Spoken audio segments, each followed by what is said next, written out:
high temperature. We're looking at some precipitation tallies that have finally begun to taper off. We did have some shower activity a little bit earlier this morning over in Michigan's thumb, but all that activity has eventually settled a little bit further to the east. And as we go into the afternoon, the thumb area is going to be looking at partly to mostly sunny skies. A little bit of light rain this hour still in the Bad Axe area. Temperature is 45 degrees, and they've got a north wind that has been gusting up to about 25 miles per hour. As far as precipitation tallies go, for those of you that picked up a little bit better than an inch, it was very welcome. For those of you anywhere from half inch to 3/4 of an inch, you'll take it. Obviously, everyone is looking for a little bit more, but no one is really complaining at all. The precipitation was much needed, not really throwing a monkey wrench into any harvest activity. And we do continue to be way ahead of what's average when it comes to harvest. Crop progress report that usually comes out on Mondays did not come out yesterday due to the Columbus Day holiday. But a little bit later on this afternoon, we're going to get the latest on that. We're also going to be sliding over to the Michigan Ag Today. Eric Pfeiffer will have an up-to-the-minute progress report from a few of the agronomists that are out and about, especially in the southwestern part of the state, where they, too, have been running quite a bit above average as far as harvest goes, which means that a lot of producers obviously are going to have some time to take a look and reevaluate what they are going to be looking at for intentions next year when it comes to planting goes. We'll just have to see how everything is going to shake out, because obviously we're not done with the harvest, but in many cases, we're getting indications that not only is the corn harvest way ahead of schedule, but in many cases, we're hearing that the corn harvest is maybe 1 or 2 semi-loads away from being completed. And the same thing with the soybeans. Matter of fact, we still do have a few black beans that are going to be harvested here once things dry down just a little bit. But other than that, that's about it. And whatever wheat has come up is looking really good as of right now.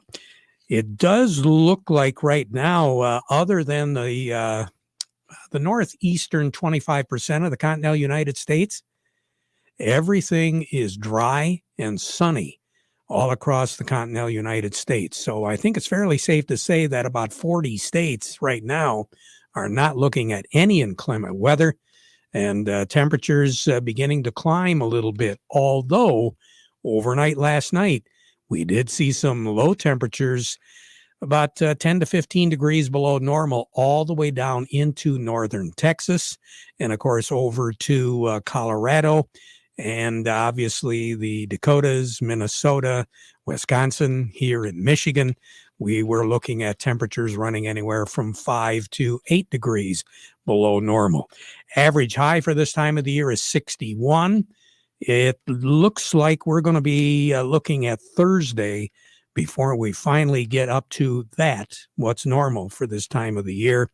The skies will continue to clear off, and other than Michigan's thumb, where they are reporting the cloudy skies, we do anticipate that condition to taper off, because the low pressure system that's been causing all of that now has finally moved off well into the New England states, which is the reason why about 8 to 10 states over in the New England area still have plenty of clouds and still do have some precipitation. The other interesting thing, and this is really helping the folks down in the Gulf, is the frontal system that did move through here is settling down through the Tennessee Valley, and eventually it is going to wind up along the Gulf Coast. So what that is doing is any type of tropical type activity is being pushed, continues to be pushed a little bit further south. So there are a couple disturbances in the extreme southern Gulf that very possibly could develop into something it looks right now as though they are not going to develop into any major tropical systems because of the wind shift, because of that cold front, which is settling all the way down into the Gulf. So what are we looking at here? For majority of the state, partly to mostly sunny skies. Over in Michigan, the clouds will thin out and should have some sunny glimpses as we go through the remainder of the day. We're looking for a high of 50 here in the Great Lakes Bay area, 34 for a low tonight. Frost is likely, so if you do have that tender foliage, I got a funny feeling if you haven't already done it, might be a very good idea to get it into some protective area. Frost will be likely tonight. We will have a strong northwest wind gusting up to about 25 miles per hour tonight. So it is really going to feel cold. During the day tomorrow, partly sunny, a little bit warmer, 55 for a high. We're still going to have the northwest wind to contend with, about 10 miles per hour. So not strong and gusty, but just enough you will be able to feel it. Frost conditions tomorrow night into Thursday morning. We will be looking at a low tomorrow night of 30 degrees. Now, the wind will eventually change a little bit from northwesterly overnight on Wednesday night into the day on Thursday. It'll become a little bit more westerly, becoming southwesterly during the day on Thursday, which means warmer temperatures and the threat of frost, well, not quite as bad. Thursday night, with clear skies, we'll drop down to about 35 for a low. Then on Friday, mostly sunny skies, 66 for a high, 38 for a low on Friday. The first measurable amount of snow in a little bit broader area is going to occur in the central part of the continental United States, more than likely into and around Colorado, Wyoming, those areas. And it's not just going to be in the upper areas. It is going to be settling down into and around Denver and some of the other major cities in Colorado. That will be on Friday. But for us, that high pressure system that we told you about is going to be situated in Kentucky, Tennessee, in that area. And it is going to keep all that cold air away from us and away from us for quite a while. Saturday, Sunday, and Monday, temperatures will approach 70 degrees on Saturday and be in the low 70s for Sunday and Monday. Now, long range outlook. This is going to take us all the way into the 28th of the month.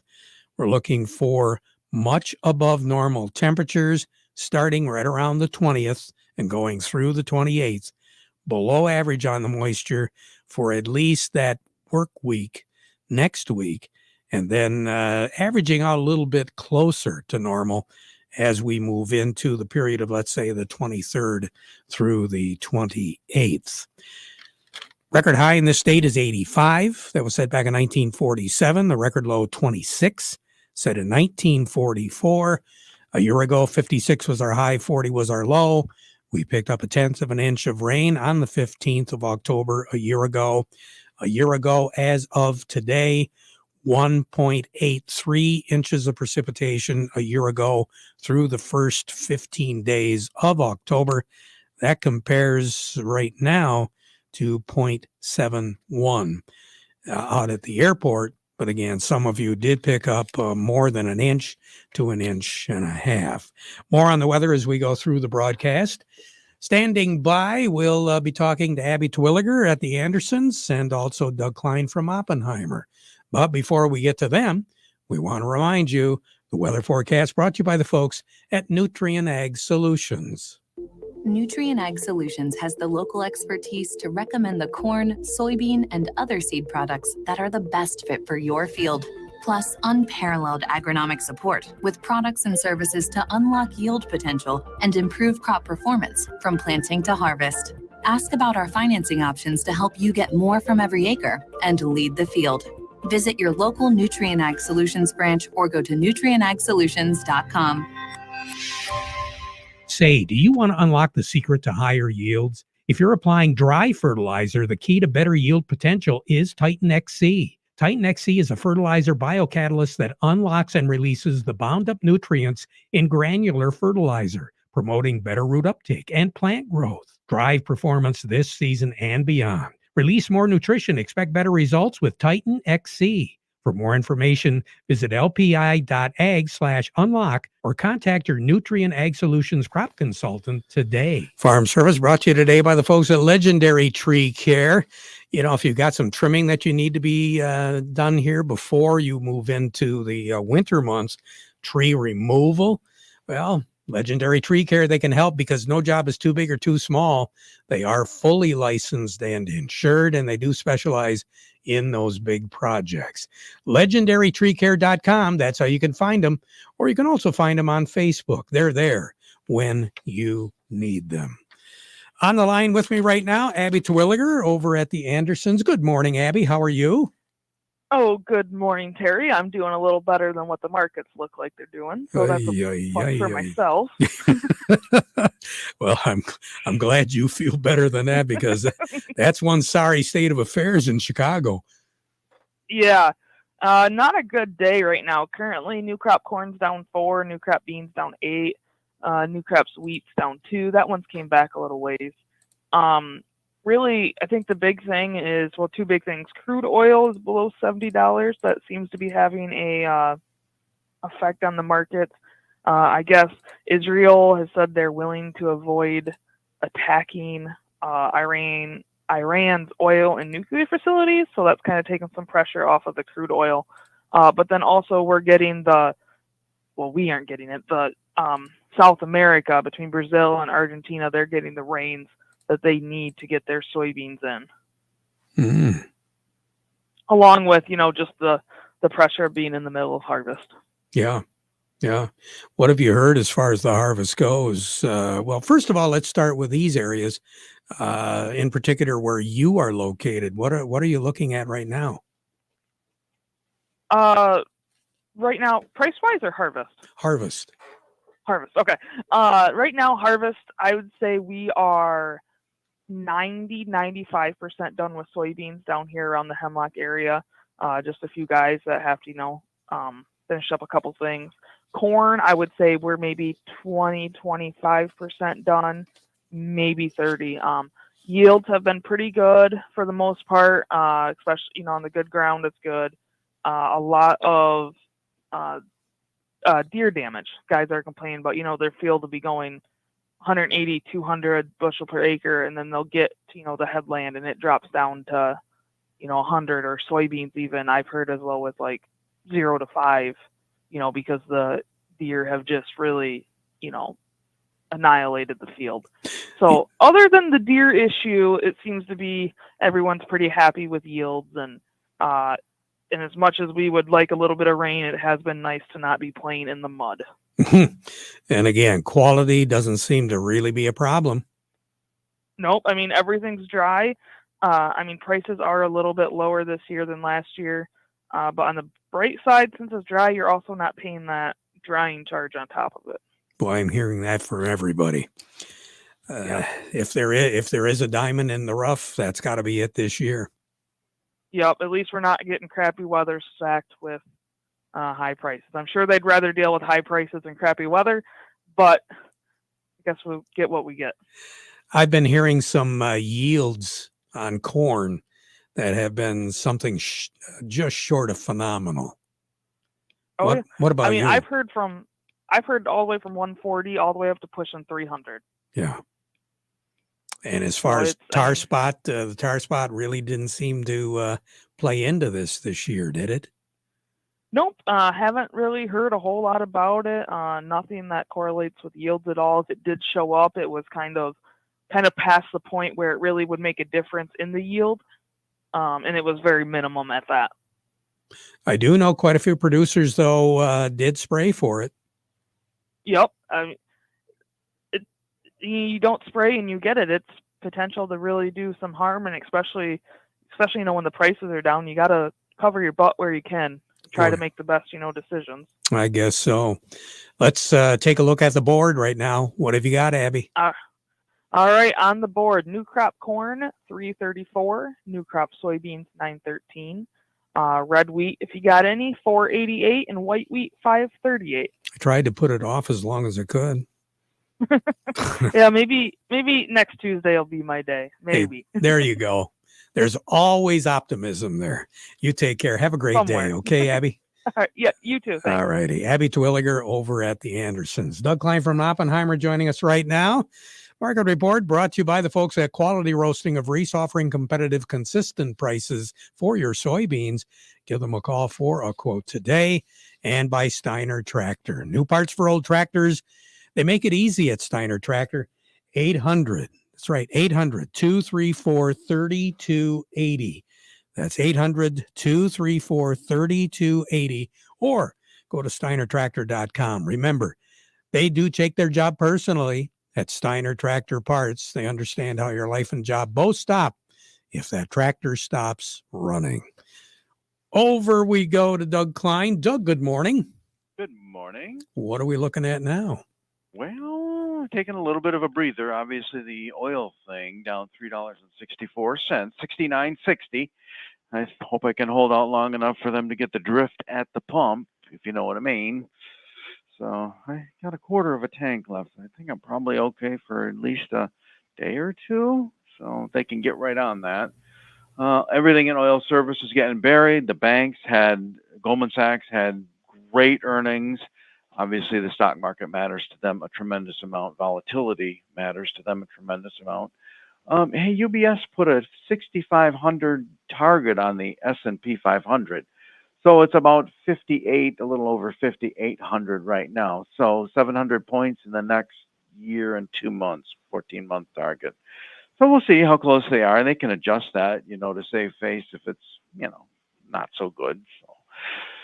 So what else? Oh, I did see that one of the major brokerage firms said that coal is in play now because the electricity demand these data centers are going to have is going to keep the coal miners alive for the foreseeable future. We'll see about that.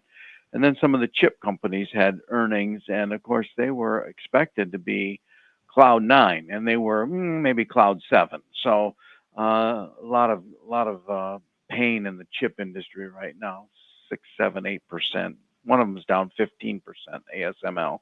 So, like I said, they were flying pretty high. So a little bit of a reduction there. So here's your numbers. December corn, 403 3/4, down 4.5. March corn, 419.5, down 5 1/4. November soybeans, 987 3/4, down 8 1/4. January soybeans, 1001, down 10.5. December wheat, 582 3/4, down 2.5. And the March wheat is 604, down 3 1/4. Crude oil, 69.60, down $3.64. Heating oil is 219.26, down 9.5 cents. Gasoline is 202.16, down 8.7 cents, and should get us around 270 maybe. Natural gas is 325 1/4, that's up 6 cents. Over to currencies, Canadian dollar, US dollar buys $1.3802 Canadian, that's up 7 ticks. The dollar buys 149.29 yen, that's down 46 ticks. The euro's at 109, that's down 9 ticks. The dollar's at 103.14, down 15 ticks. Gold is at 26.7910, up $13.50. Silver's 31.68, up 36 cents. Platinum's 995.40, down $4, and copper's 434, down 6.5 cents. Okay. Just another day in paradise. Another day in paradise. You got that right. You take care. We'll talk to you again. Yep, you too. Doug Klein over at Oppenheimer. Farm Service brought to you today by Freeland Bean and Grain. They are your Dairyland seed dealer, carrying a full line of corn and Enlist soybean seed, proven weed control designed to get you a better harvest. And right now, they've got an industry-leading 14% cash discount until the end of the month and a good supply across all Dairyland varieties, including the all-new 4-seed and PowerCore Enlist traded corn hybrids. Justin Varner, that's the guy you need to talk to. Remember, Dairyland Seed. We've got seed with your name on it from your friends at Freeland Bean and Grain since 1983, where serving you is their business. Let's slide on over to Bay Landscaping and Garden Center in Essexville, where we find Jerry Samolsky. Jerry, good morning. Good morning, Terry. Boy, that rain's sure helped, and I wonder if we're going to see much good fall color, Terry, with the drought and now just a little bit of rain. I'm going to predict we get a little bit more muted, a little less color than normal, maybe a little bit muddier. I just don't think it's going to be as bright and vibrant a fall color this season. I've had some people tell me that right along I-75, traveling south, evidently some of the trees there are a very brilliant red, and that it's not all that bad. But I keep hearing the further north you get, you've really got to pick out some selected areas, because not every area this year does have those brilliant colors. Yeah, I think that has a lot to do with the moisture we had later in the season, or lack of moisture, as it were, later in the season. Now, Jerry, as far as the colors are concerned, obviously your operation, you do have a lot of trees that people can pick from for their backyard, for tagging, planting a little bit later on. Is still now a good time to see what the coloration of some of those trees are? Yeah, just look around and, if you see trees that you like, or you want to come out in the nursery and walk around and see how they look. But if you see trees that you like with the colors that you want, bring them out. We can usually match them up and get the same thing that you're looking at in the neighborhood if you happen to see them. But yeah, now's a great time to start thinking about planting. We can start digging trees, probably any time now. It'll be a little bit early, but it's still early to dig trees and plant the leafy trees. Now, evergreens, we want to start wrapping those up in the next couple weeks, because we want them to get more root in the ground, because they've got all those needles to keep hydrated all winter. So we want to allow them to get some roots out before the hard winter hits. All right. Jerry, you take care. Have a great one, okay? Yes, sir. All righty. Jerry Samolsky, Bay Landscaping and Garden Center in Essexville. Look at that crop progress now with Eric Pfeiffer from Michigan Ag Today. Many years, Michigan harvest takes us all the way to Thanksgiving, even into December. Mother Nature seems to be cooperating with us this year, and harvest is moving at a rapid pace. We might have some opportunity to go hunting in a T-shirt, maybe. Don't forget your orange hat. But yeah, things are moving right along. It's pleasantly surprising, I would say. Got me in a good mood. That's pioneer agronomist Mike Swash, who says he has folks in his territory of Southwest Michigan who says they'll be done earlier than they've ever been done before. Swash says early yield results have been better than expected in what has been a tale of two seasons. In May, June, and July, there were a lot of areas that had more than 20 inches of rain, which obviously is too much, too fast, right? And I think some of our fields handled that better than expected. But then on the flip side, in August and early September, a lot of areas had less than 2 inches of rain, which we all know August rain makes grain, right? And I think the crop handled that pretty surprisingly well too, considering how hot it was. So even though there were some pretty tough conditions when you look at it that way, other parts of the state had more consistent uniform rainfall for sure. But even where weather at face value didn't look very good, I think yields are pretty much holding in there. Along with us right now, we've got Craig Voorhees with the Rummel Agency. Craig, let's talk a little bit about ATVs. Well, right, Terry. With this harvest going as quick as it is, I'm hearing lots of folks saying they might actually get to go deer hunting this year. And hopefully they do. And that means a lot of those ATVs, side-by-sides, are going to be probably leaving the farm and going up north. Just want to remind folks that those are covered differently than your farm equipment. Most farm policies have a blanket over all of the equipment. That does not cover the side-by-sides, UTVs, and those type of vehicles. Those need to be listed separately to be covered. So if you're looking at taking one of those up north, make sure you got it on your policy if you want coverage for it. Yep, might be a really good idea. And a lot of other little things now, especially as we move into the hunting season and transporting some of these vehicles that we might be using for farm. Right. Yep. You want to make sure that we've got coverage for it when it's on the trailer, when it's off the trailer, and every place in between. Craig, you take care. Have a great day, okay? We will, Terry. You too. Will do. Craig Voorhees with the Rummel Agency. Folks at Baird, not available right now, but that last look, the Dow is currently running down 156. That would make it 42,909. The S&P is currently down 25. That would make it 58.34. And taking a look at the S&P, that is down 25. We're looking at 58.34 and some change. As far as crop progress report, again, we'll be mentioning that to you as we get into the program tomorrow. So stick around for that. Farm Service has been brought to you today by the folks at Krizak's House Family Restaurant, 989-894-5531.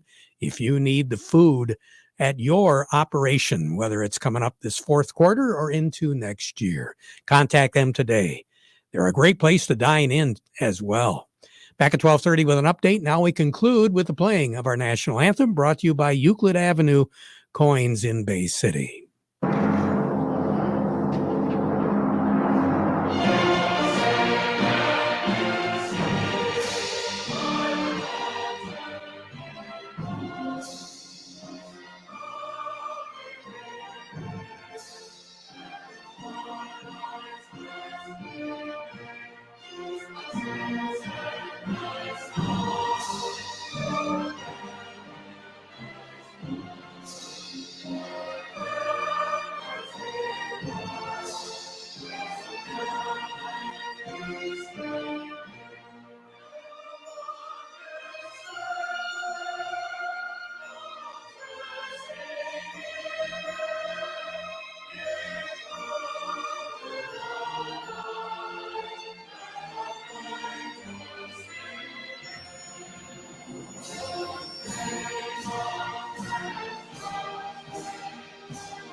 Broadcasting from the Stormmaster Exterior Studios, WSGW, Saginaw, Bay City, Midland, WSGW-FM, Carlton. This is CBS News on the Hour, sponsored by Progressive Insurance.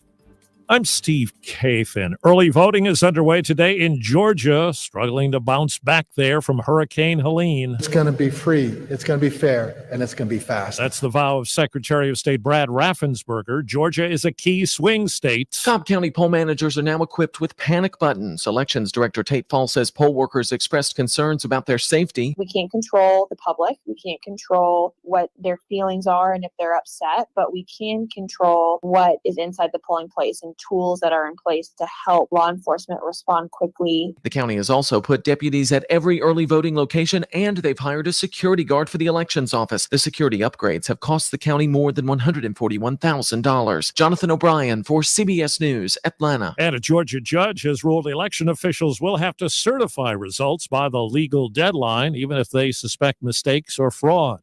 North Carolina Governor Roy Cooper sounds off on the misinformation that's led to threats against FEMA officials working hurricane relief. If you're participating in spreading this stuff, stop it. Whatever your aim is, the people you are really hurting are those in Western North Carolina who need help. A long review of the impact of the old Pentagon don't ask, don't tell policy on sexual orientation has led Defense Secretary Austin to grant 800 vets honorable discharges.